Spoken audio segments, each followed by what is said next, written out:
My name is Amanda, and if you don't know me, it is so lovely to see you here at Novelty Books. Welcome back to any returning members. To serve as an intro to this video, I sort of want to preface that I was originally supposed to post a video about the books that I mentioned in my first video, but instead I found myself sort of trying to explain processes such as how I take notes over books, form reviews, and overall decide if I like or dislike the book, what apps I use to do that.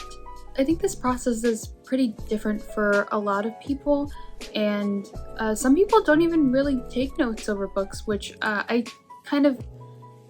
want to be able to be that person, but sometimes I forget a lot of the important things that happen in books. So until I'm able to work without it, I will continue to do this. I have been having technical difficulties. Hopefully everything goes well with this video, and give it a like if it's something that you enjoy. So I wanted to start off this video by talking about Notion, which is a note-taking app. For me, Notion is a good way to compartmentalize my life. I can take notes for classes. It's where I write scripts for my YouTube videos. It's where I set up my digital library outside of Goodreads. Just a great note-taking platform. I had never used anything like it, and when I first used it, it was kind of hard to get used to it, but once I started watching videos about how to set up your Notion pages to work for you, I really started to notice a difference in how much I was using it and how much joy I was getting from actually using it. So I also plan to make a video about Notion as well, so without giving too much away, I sort of just want to talk about what I do in Notion that pertains to books and the YouTube channel. In my library page is where I have a database in the gallery view to show my notes of each book I've read. I'll have notes about the quotes that stand out to me, my thought processes on important referential material, or my opinions on the book as I move through the plot, character names, descriptions, in case I forget what they look like. Usually there are many expletives over the book, over what happens, and the general ideas of what I want to base my review off of. And sometimes these pieces of information differentiate between what books I'm reading. So if I'm reading a mystery book, I'll write in some clues. If I'm reading a romance, I'll write in some romantic ties that are important to keep in mind, and usually some theories if it's a whodunit or a mystery.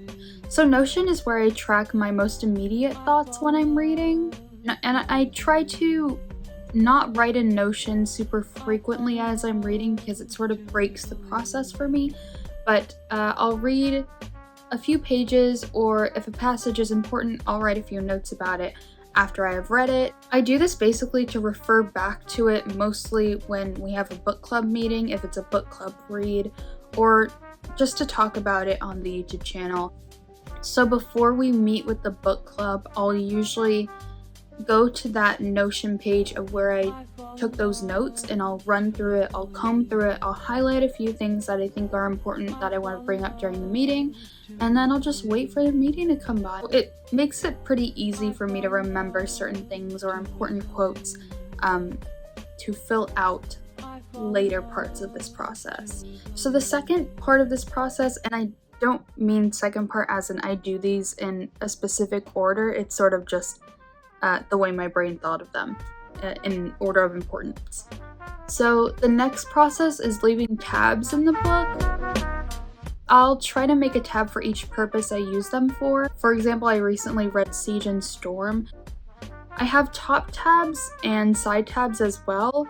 A top tab for me signifies that I enjoyed the entirety of a scene on that page, or which expands across a couple of pages. A side tab usually lends itself to marking a specific quote or paragraph that I enjoyed, or maybe I didn't even enjoy. I try to also match each tab to the color scheme of the book. Tabs in a certain book like Siege and Storm will not have the same color scheme or key as a book like Bunny.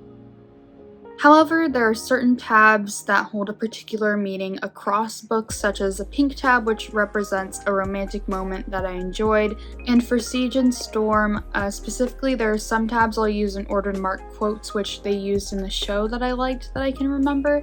My system isn't equal across multiple different books. It's just sort of whatever suits the book or the genre, or, you know, it's very fluid in that way. So I try not to chain myself down to a certain mode of marking up books. It's just whatever I want. My tab system is sort of sporadic. It makes it kind of difficult for me to explain, but the main reason why I tab anything is for quick reference and to relive the most enjoyable parts of the book.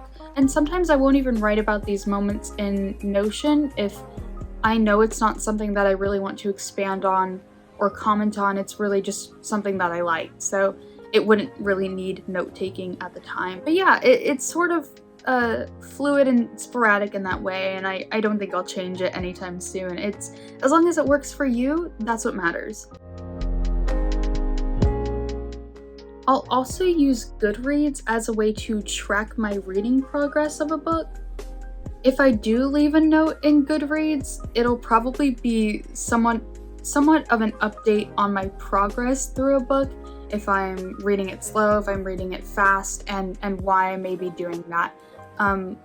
Mainly because it sort of helps me envision the timeline of how I read a book, and usually I won't really write that down in my Notion because I'm commenting on what's happening in the book in my Notion, not so much how I feel about the progress of the book or the pacing. I've also tried to not leave as many reviews on Goodreads because I want to make more videos about books, and instead of people going to my Goodreads to get that information, I want them to watch my videos.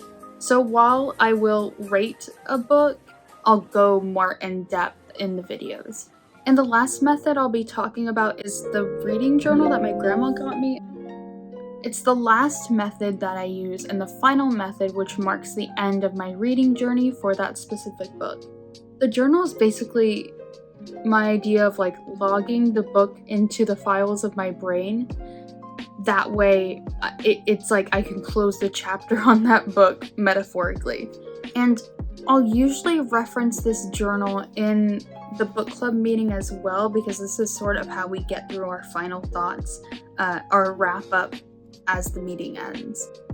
I basically let this journal be like the Cliff Notes versions of all the different modes that I use to track my book progress and my opinions on the book. In this journal, you can track a lot of different information, such as the title, author, format, publisher, page count of a book, as well as the date when you started, finished, and the genre, why you chose this book, who you would recommend it to, a quote you like, your review, and a rating out of 5 hearts, as well as some more information if you wish to write it down. So for every book I read, whether it's a book club read or just a read in general for the year, I will write it down in here, and this is where they all come to die.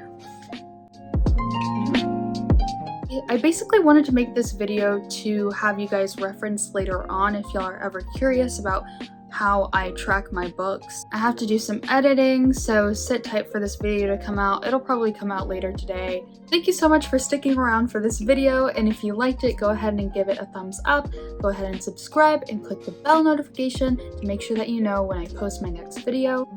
But yeah, we're done filming! 21 minutes, that's so crazy. Okay, so I hope you have a lovely day, and I will see you in the next video. Bye!